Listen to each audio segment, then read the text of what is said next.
Okay, this question is,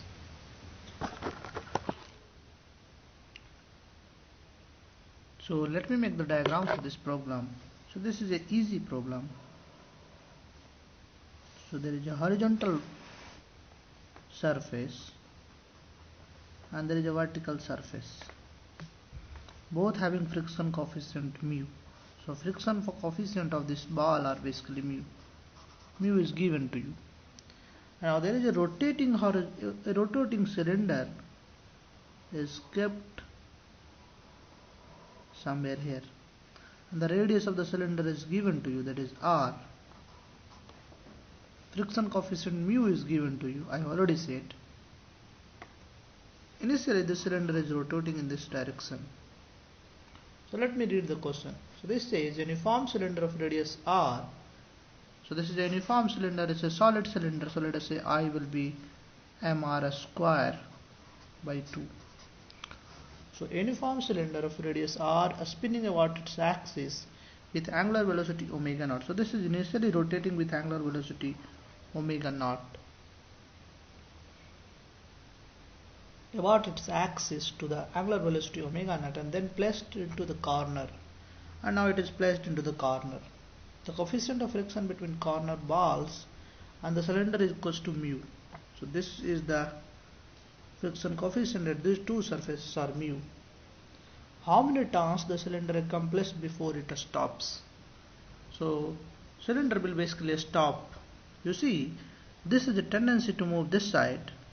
So this means at this point has a relative tendency to slip this side. So there will be a friction force acting in this direction.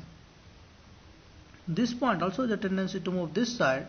So there will be a friction force that will acting in the upward direction. And both friction force will be kinetic in nature. Let us call this point as A and this point is B. So friction force at A as well as at B will be kinetic in nature. So now I can see friction forces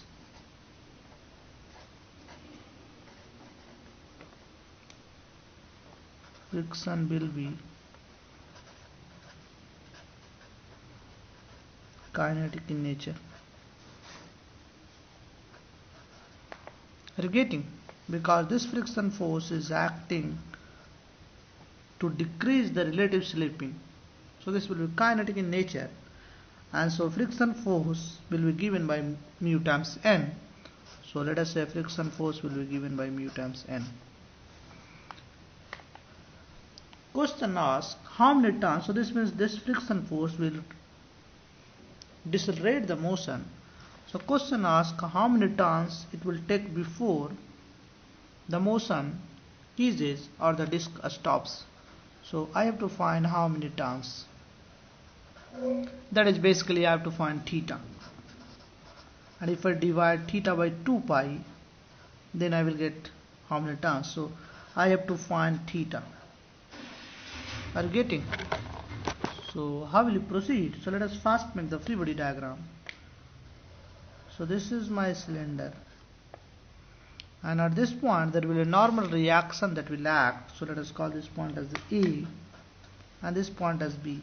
So point A and point B, both you will have a normal reaction. So let us say consider point A, there will be a normal reaction Na that will act.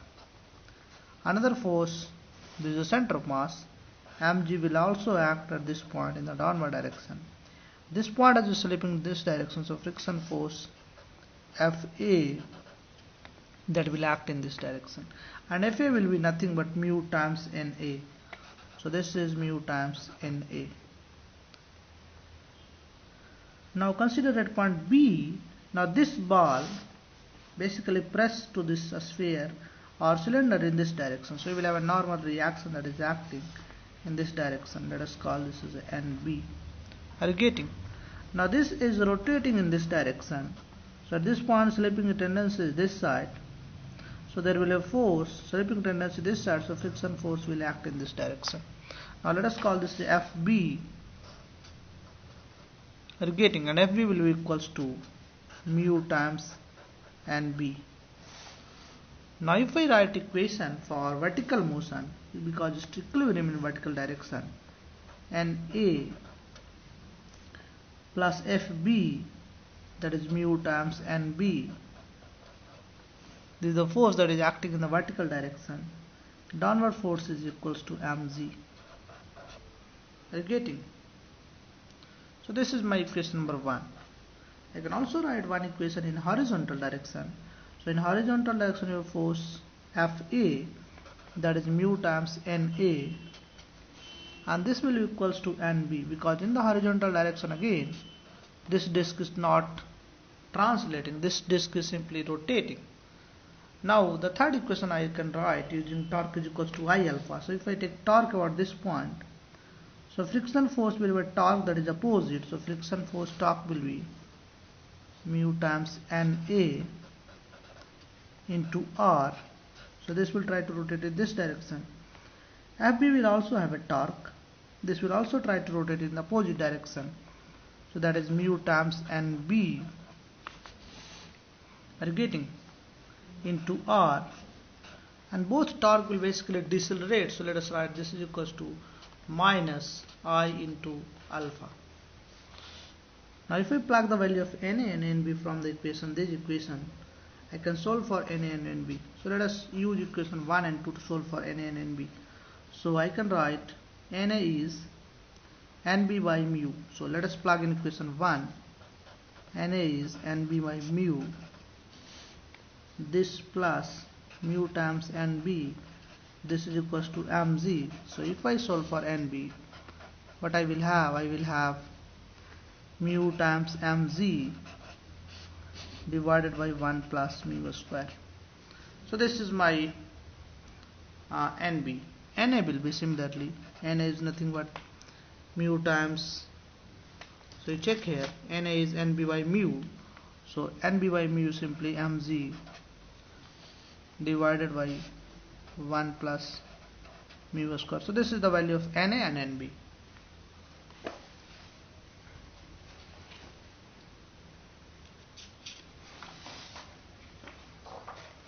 Now if I plug the value of Na and Nb, I can find alpha.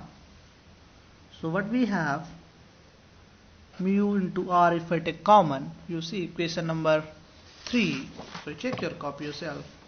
From equation number 3, if I take mu into R common, you will have Na plus Nb. This is equals to minus I is mr square by 2 I into alpha. So let us plug the value of Na and Nb. So you will have mu into R, Na plus Nb. So you will have mg divided by 1 plus mu square plus mu mg divided by 1 plus mu square. This is equals to minus mr square by 2 into alpha. So if we solve for alpha, what you will have, so let us take mg common. So 1 r also goes out, so you will have mu mg 1 plus mu by 1 plus mu square, and this is equals to r I have already cancelled, so minus mr by 2 into alpha. So this is alpha. Are you getting? So mr by 2 into alpha. M also goes out throughout, so I can cancel m. So I will have alpha is equals to minus 2 mu z. So this 2 comes here, so 2 mu z by r. So this r goes this side, and then you will have 1 plus mu into divided by 1 plus mu square. So this is the alpha. Negative sign, so this is a deceleration. So finally I can find omega. Omega is equals to omega naught plus alpha theta, alpha t, or basically I can use theta equals to theta naught plus half a t square. From here I can find, or if I use omega square minus omega naught square, is equals to 2as, that is 2 alpha theta. If I use this expression, that will be very useful in this case. Final omega is 0, so 0 square. Initial omega, that is given omega naught whole square is equals to alpha is this with a minus sign. So let us put the minus sign here. So we will have 2 into 2 mu z, 2 mu z, 1 plus mu divided by r into 1 plus mu square. Are you getting? Into theta. So from here I can write theta is equals to omega naught square r 1 plus mu square, and this divided by 4 mu z 1 plus mu. Are you getting? So this is the theta. So this is the theta before this cylinder will stop. If somebody asks what is the number of revolutions, so I have to divide by 2 pi. So number of revolution will be given. Number of revolution, and this will be given by theta by 2 pi. So the answer will be simply I have to divide by 2 pi. So this will be omega naught square r 1 plus mu square. This divided by, so 4 into 2 8, 5 mu z into 1 plus mu. I think all of you are able to understand this one. So this is the number of rotation before this disk will come into the rest. You see in this problem, what is the important point we have? One important point we have is finding alpha. To finding alpha, I have to consider torque. Translational motion also give me a relation between normal reaction and friction forces. You see in this case, the friction force that is acting, that will be kinetic in nature, because the point of contact has a tendency to slip. Now one more important point we will also have. You see this ball is also pressing this horizon, this cylinder this side, because this will have a friction force. If you see, it does not look this will press, because there is no horizontal force acting in this direction, but there is a friction force that is acting in this direction. Due to this friction force, there is a normal reaction that will come. You see in the free body diagram, there is a friction force acting in this direction. Due to this friction force, there is a normal reaction that comes to the ball, vertical wall 2. So vertical wall 2 will have a normal reaction. That is basically a result of friction force at point A. Are you getting? So this is a fairly good problem. We'll discuss the next problem of the same kind. In that case, you have to find friction on the disk if disk is rotating on a horizontal surface. Okay, let us finish it here.